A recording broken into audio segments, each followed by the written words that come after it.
What brings you to the island now?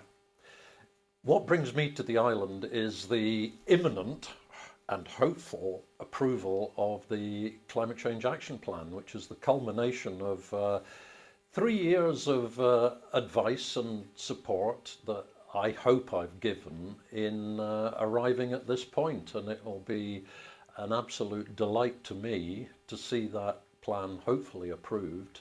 And then I'll be stepping back because my role has been in providing advice in the development phase, and it's now moving on to delivery, and that's a different set of skills. But I will keep an eye on what's happening from a distance from my home in Scotland, and I'm absolutely confident there'll be a great future of delivering climate change action on the Isle of Man. And how happy are you with how the whole up to this point has gone? I'm really happy, and to be fair to the government and ministers and politicians who have a pretty hard job, and they have a doubly hard job when there's been the context of COVID and now a cost of living crisis, I'm really pleased with the action plan as it stands and the degree of commitment that I see, not just in government and across the government departments, but right across the island, to making this happen. And obviously the plan has interim targets and the long-term goal of 2050. Do you think they're realistic for the island?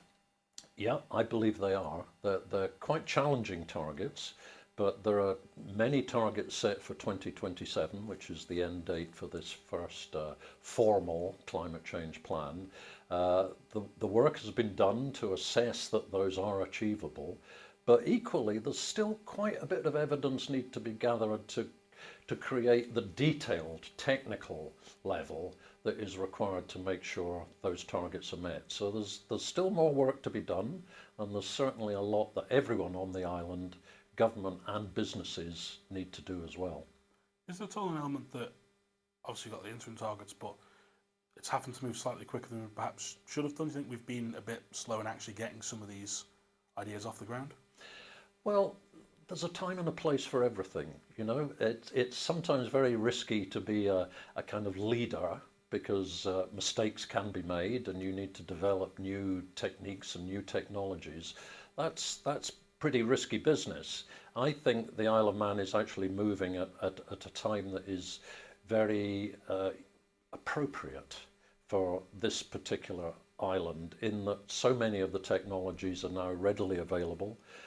Technology like wind generation and solar generation deliver power to the island much cheaper than traditional fossil fuels, and there's a lot of gathering evidence about how businesses and agriculture and land use management can all contribute to a better, happier, healthier, low carbon future. So now is absolutely the right time to move, when it's well evidenced and economically successful.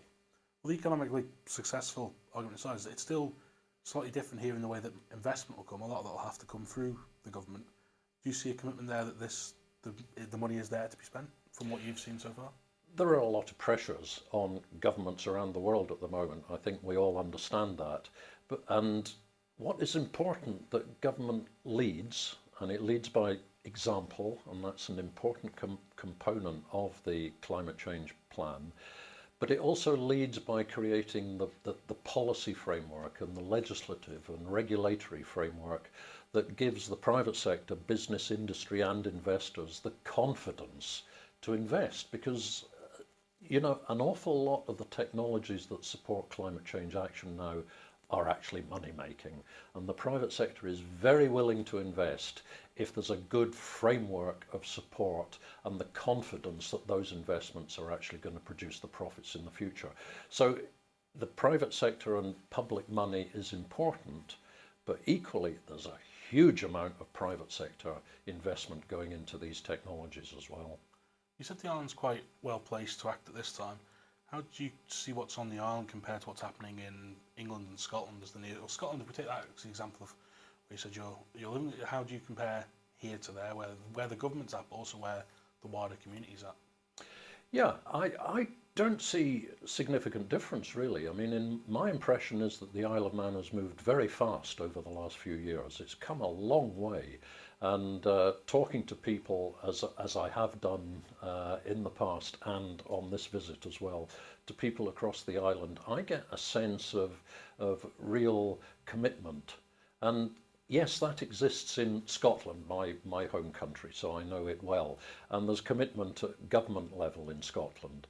What matters most is that there is complete commitment to the delivery phase and clarity on what needs to be delivered, by whom and by when. So setting the targets is really important. Monitoring, and again the climate change plan says that Tynwald will get reports every year on progress. That is crucially important as well. But equally important is, who is accountable? Who's actually going to deliver any of these actions? So clarity around that, which is the next phase when the climate change plan is hopefully agreed within the next week, that is an important next step. I'm sure that will be delivered, and then it'll happen. Just obviously, you say your time formally with this process is coming to an end. When you look back on where you were when you started, did you think you'd get to this point so quick? You said things have moved quickly. Do you think you would have got to this point as quickly as you have, or did you think coming to this and think this could take a while? There's a history of government bureaucracy on the island. Are you almost surprised that you are where you are, really? Yeah, terms like bureaucracy are often used, aren't they? I mean, the politicians have a responsibility to make sure that public money is used wisely. If checking and gathering the evidence to make sure money is used wisely is called bureaucracy, then that's fine. That's an appropriate term. But that's the way I see it, that it is really important that public money is used wisely, based on the best evidence available. And when I first was asked to lead in producing what turned out to be the impact report, I asked if I could get assistance from people drawn from across all the government departments, and I was astonished how quickly that was pulled together. And I had the most amazing team of people brought together from the government departments, and they delivered huge amounts of work, which all underpinned and supported the impact report. And there was 4 months, I think, for that piece of work. That was really intense, really exciting, and great fun as well. I so much appreciated the talent that was brought together from the Isle of Man government. Since then, yes, of course, it's had to be fleshed out with a lot more evidence and a lot more detail. And as I said earlier, the context has been COVID and more recently the cost of living crisis, and of course an election in between. And it's absolutely correct that in a democracy, a new government, new ministers and a new Tynwald have the time to scrutinise what is going to be proposed and what they will be held accountable for. So that all added in a little bit of time. So yeah, I mean, that's frustrating to the likes of me who obsesses about climate change, but thinking through that kind of context, then I think the delivery has been, it's exceeded my expectations.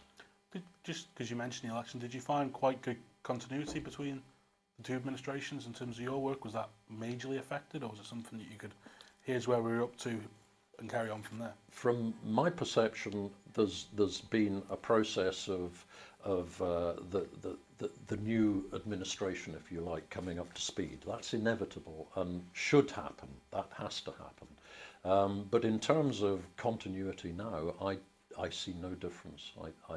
I'm very confident that the plan will be delivered on time, meeting the targets, and net zero by 2050 or even earlier is a given. And the Isle of Man will then contribute to the actions that are being taken globally, and the Isle of Man can stand up and be recognised in the international community. And just, I suppose, finally, with you saying about stepping away from this role, going back to Scotland, there's many Manxisms that you'll take with you if you developed a liking for chips, cheese and gravy or anything like that? I've loved my time. I honestly haven't had sufficient time to visit the island. I have visited 1 or 2 sites on the island, particularly to look where, for example, wind generators might be sited or solar generators, and I visited the power station and some of the business community and so on.